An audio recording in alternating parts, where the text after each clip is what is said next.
In the testimonial time, I shared about Jesus as wonderful. And without getting hyper-technical with you, it's probably not wonderful counselor. It's that he's wonderful and he's counselor.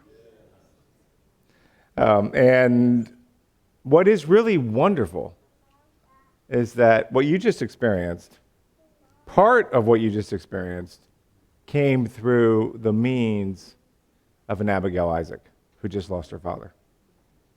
Came through the means of a Stephanie Hersey, whose father is in hospice. And that God, and all of them, are sinners. And hurting. It's not either or. It's both and. And yet, God speaks through that. He's not ashamed to call us his brothers and sisters.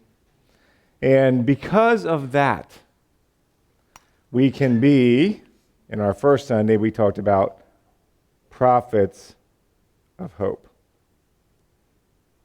If hope will light. We can be people, maybe, of faith, even if faith is hard to light. We can be shepherds of joy. We can actually shepherd our hearts to joy. And when we get better at that, become better at shepherding other people's hearts to joy. And that's what makes us messengers of peace.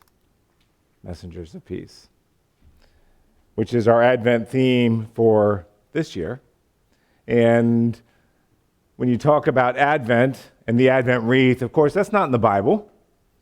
But it is one of those traditions that goes back to before there was a Roman Catholic Church or an Orthodox Church, or more our lineage, a Protestant Reformation. So it's a tradition, but it's a tradition that goes back to when the church was truly universal, Catholic. Not just in theory, which it still is in theory. There is, in the end, one church. You are a member of the body of Christ, or you are not. Whatever other labels you put on that. But in practice, the church was more universal. So it's a beautiful tradition.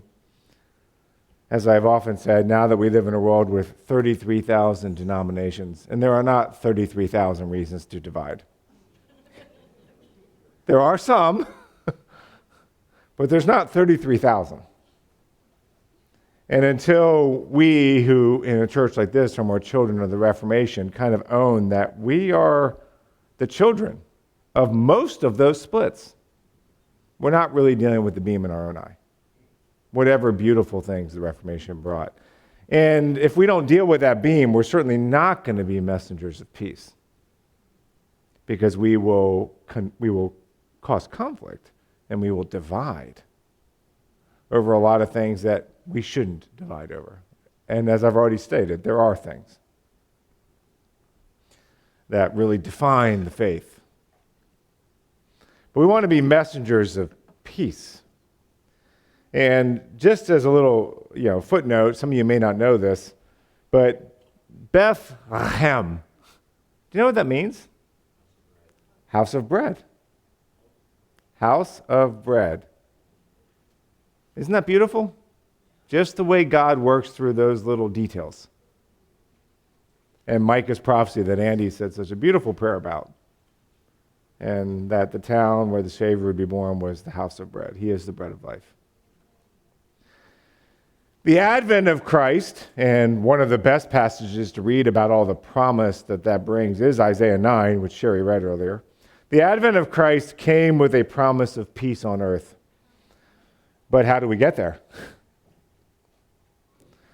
The one who was prophesied to bring peace barely survived a partial genocide as a toddler. And Chris Candia's book, God is Stranger, really paints a great picture of that. But he barely survived a partial genocide as a toddler. He did, through his parents' proactive intervention and through an angel tipping off the parents. He survived it.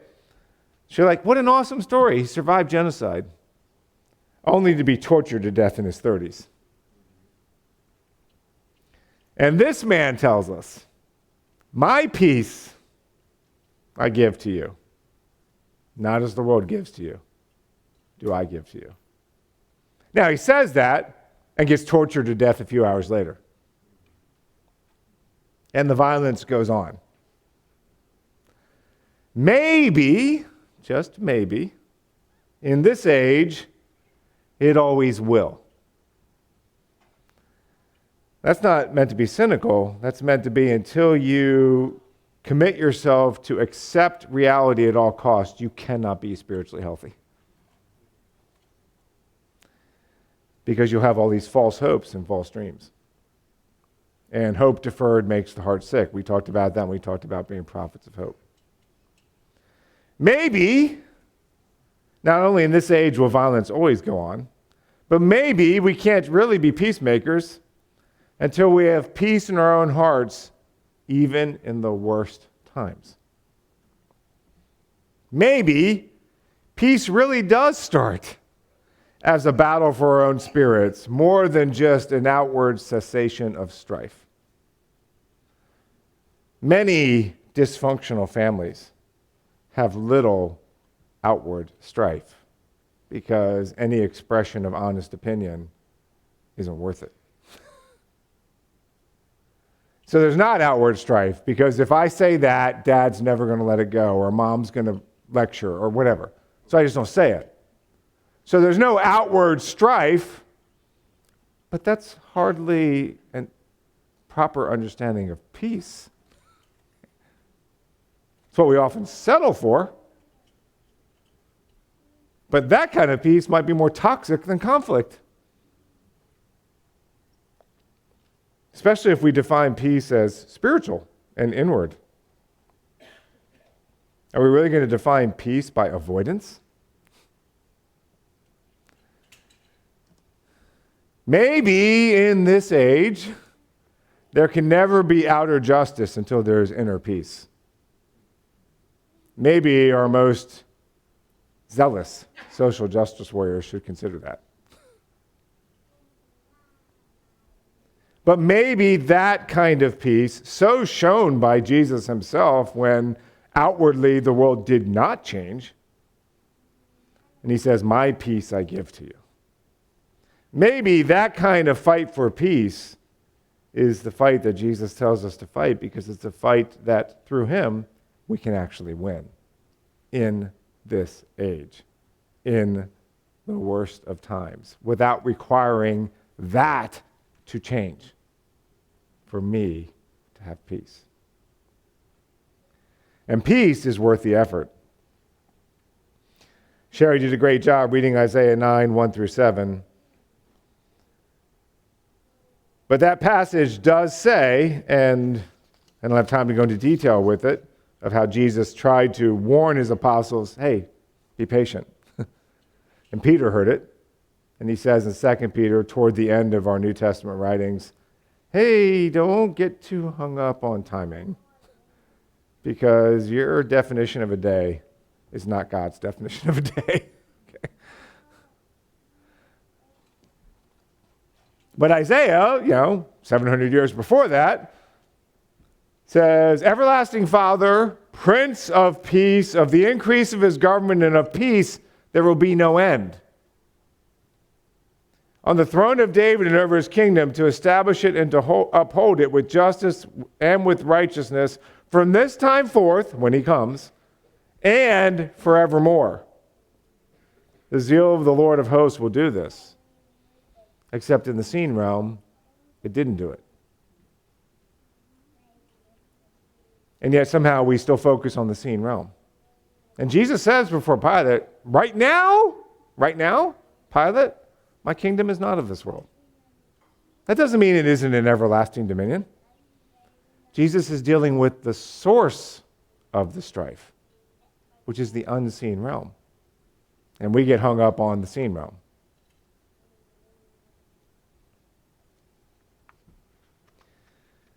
Part of being a gracious person is that you within yourself are able to have peace as you span this horrific gap, in some ways, horrific gap, between an ever-increasing unseen kingdom of peace that will have no end and what we see.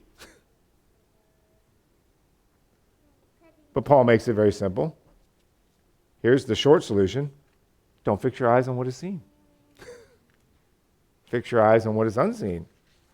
What is seen is temporary. What is unseen, that's eternal. That's where it all begins and ends.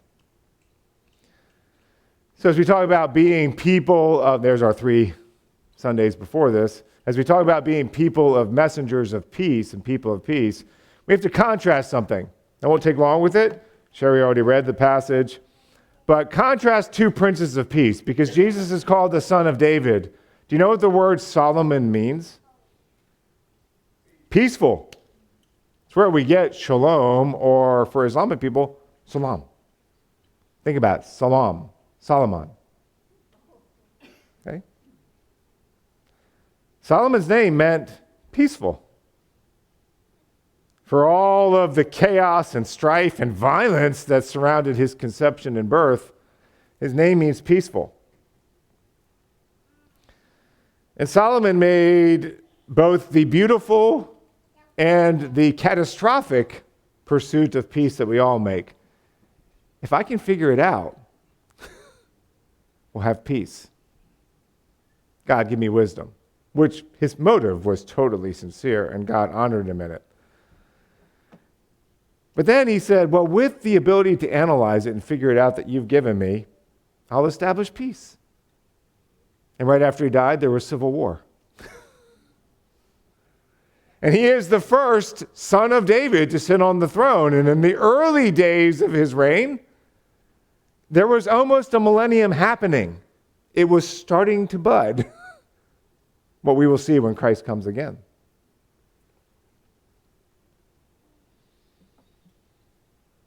And it all fell apart.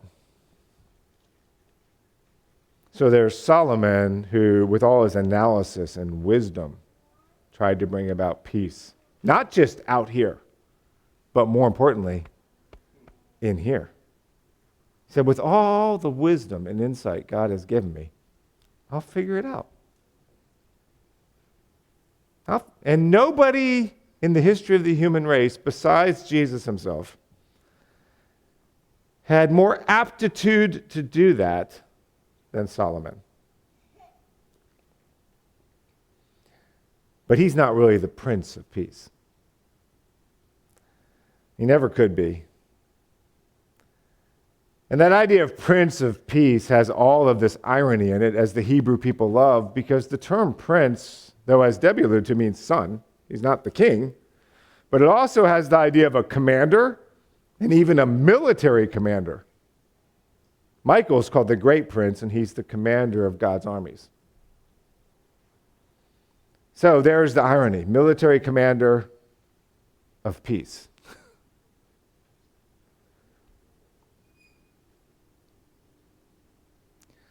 Solomon, the first son of David who was named Peaceful and was a prince of peace, relied on wisdom to give meaning, fell, was filled with heart misery and anxious striving. That phrase comes up in Ecclesiastes again and again, translated different ways, but he basically says, what does man get for all of his heart misery? Because that's where, when you really try to figure it all out, analyze it, with that analysis, if you maintain empathy and compassion, comes a lot of heart misery. And Solomon said, so what does man get for all that? And his short answer was, nothing.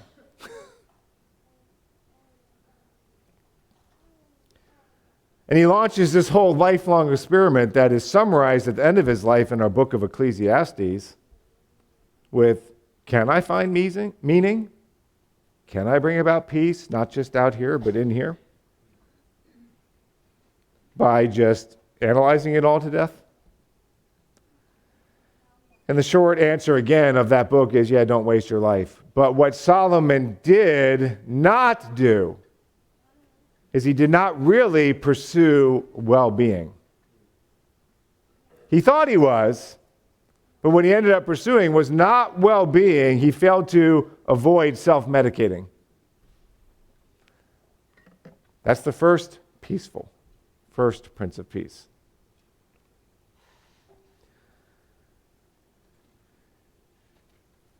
Solomon tried to fix the world with all the wisdom God who gave him. And at the end of his life, he writes Ecclesiastes and says, I tried to eliminate oppression, and I got to the end of my life, and I found the oppressed, and there was no one there to help them.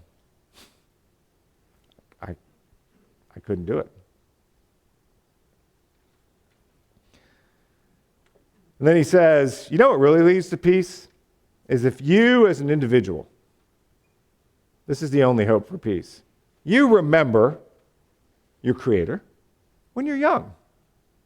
Don't do what I did and go off my long prodigal blowing up, or using the things God gave me and then blowing everything up. Don't do that. Remember your Creator when you're young. Love the wife or spouse of your youth. Obey God's commands. It's actually not that complicated. We do not achieve peace by fixing the world. Here's why. Can you fix the heavenly realm? Can you fix the unseen realm? You cannot. So you're dealing with symptoms, not causes. Does that mean you shouldn't be a just person or work for justice? No, it doesn't mean that. It just means when you think you're going to actually fix it, and then when you fix it, you'll be able to have peace. You've got it backwards. The direction of your own heart is the key, not what you see out here. Is your heart right now at this moment full of anxious striving and heart misery? Change your direction. Is it full of peace? Keep going. Don't focus on where you are, because we're not going to get there. Say, well, I'm not good enough. The only reason you need to focus on where you are is to say, do I need to change my direction? And it starts in here, not out here. Jesus understood this, and this is why at the heart of our salvation is Jesus' ability to master the Gethsemane moment and not change anything out here, nothing, and accept it and say, I'm good. That's the peace he gives. Not as the world gives, do I give to you. So our way of pursuing well-being is eventually we start saying, I'll medicate. And Solomon did the same thing. He decided to medicate it. The first WWW was not the World Wide Web. That was not the first WWW to ensnare us in a false pursuit of peace. It was not the internet. It was Solomon. And his WWW was women, wine, wealth. Did that? He decided to medicate. Did that end with a peaceful heart? It cannot. If we're going to pursue well-being, we have to be like Jesus and avoid self-medicating. What was Jesus' self-medication? Summon the angels. Take away the pain. It's like, yeah, but that doesn't really bring peace. That brings avoidance of conflict. And avoidance can never really bring peace. So what we want to achieve is a peacemaker's heart. And that's our key passage for today, James chapter 3, verse 13 through 18. Building off of Isaiah 9, 1 through 7. Because there's a way that this Prince of Peace brings about peace that is not as the world brings about peace. My peace. In me, you have peace. I don't give the way the world gives. And the contrast is between Jesus and Solomon. And then James says this, who is wise and understanding among you? Well, that's Solomon. Except Solomon went off the deep end. By his good conduct. Is self-medicating good conduct? No. Do we all do it in different ways? Yes. Does that make it good? No. Who is wise and understanding among you? By his good conduct. Remember how Solomon's life ended. Strife, burdensome taxation, might be a message there. Civil war. The government will fix it. No, that's Solomon's approach. How can the government fix what's in here?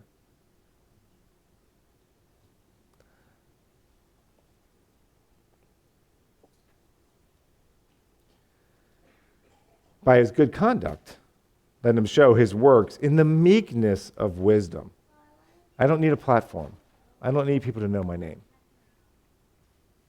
As soon as I start going down that road, if I count my worth by my likes and followers, it's not wise. It's not meek. It's not gentle.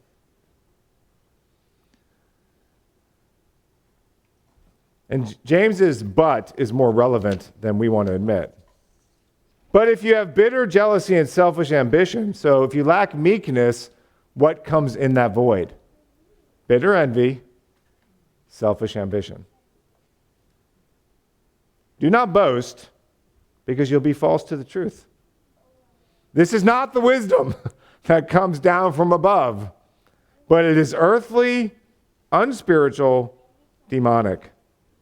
For where jealousy and selfish ambition exist, there will be disorder and every evil practice. But the wisdom from above is first pure. See, peace comes from resolution of conflict. But if peace really originates in the spiritual realm, what part of our being is constantly interacting with the spiritual realm?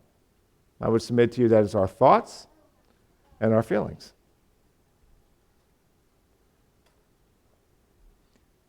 We are spirit beings. And it's what we think of as the inner person. So resolution of inner conflict requires purity. And purity is singleness of heart and, as the angels say, goodwill to man. Goodwill to all people. I actually want all people to end well. Yeah, well, that Hitler guy, he needs to burn in hell. You're not wise. He probably is. But if you think he needs to, he has the same disease you have. So if he's not curable, where are you? Goodwill to all. Yes, there is the condition as far as making it happen on whom God's favor rests. Christ is the answer.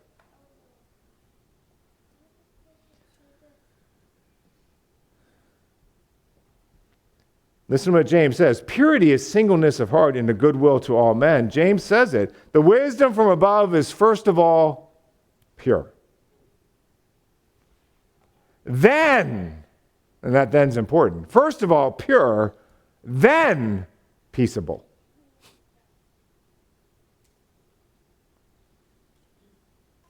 First of all pure, then peaceable. Once you really become peaceable, you become gentle to all people. And once you're gentle to all people, then you're actually open to reason. How many times do we start with, let's debate this? If you're not pure, peaceable, and gentle, you're not actually open to reason. The way it's boiled down is, you're not listening to understand, you're listening to respond. It's so different than Jesus. When he walks in every situation, he's like, let me understand what's really going on here. And let me speak to that. Well, why is he able to do that and therefore be a prince of peace? Because he's pure. He's peaceable. He's gentle. Then his reason kicks in. And he's full of mercy and good fruit. Here's the big one, impartial. I don't need a specific outcome. I need the true one. I don't walk into this with any agenda. Just trying to figure out what God's doing here. And I want the response that corresponds to his nature. People are not impartial. Because we're not pure, we're not peaceable, we're not gentle, so we're not even open to reason or mercy. So we can't be impartial, and therefore we can't be sincere. Because if you're not impartial, you're not sincere. Everything flows from being pure, then peaceable. We need to be messengers of peace. And peaceable here doesn't mean just having peace within yourself. You have to have that. But it means that with that ability, you now have kind of this, for lack of a better term, artistic ability to help others get closer to it, if they're willing to move. Everything flows from that. People think if we are reasonable, we can attain peace. But think about it. Let's really be reasonable. If the source is spiritual forces of wickedness, can people truly be reasonable before they have inner peace in their spirit? My pastoral experience is that some of the people who claim to be the most reasonable are not. Because they have no peace within themselves. They need a specific outcome. Because they need something out here to help them feel good in here. And they cannot bring to a situation what they do not have within themselves. And none of us can. You cannot bring to the world what you do not have within yourself. What do you have to offer?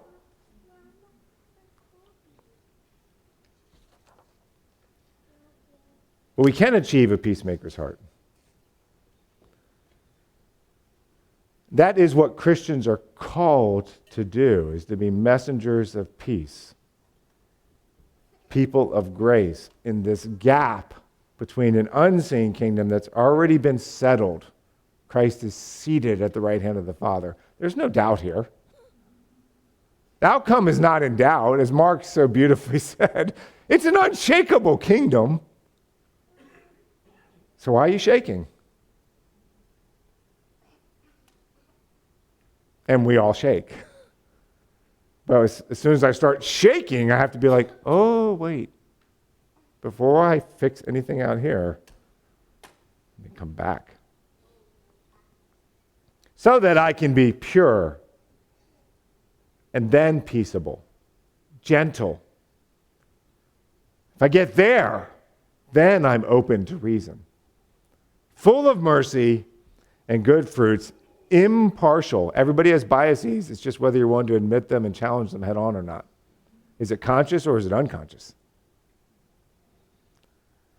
If it's conscious, I can work at being impartial. And then I'm sincere. And James says it, and I end with this. And a harvest of righteousness is sown in peace by those who are able to make peace. You cannot bring to a situation what you do not have within yourself. We are to be peacemakers, messengers of peace in Christ.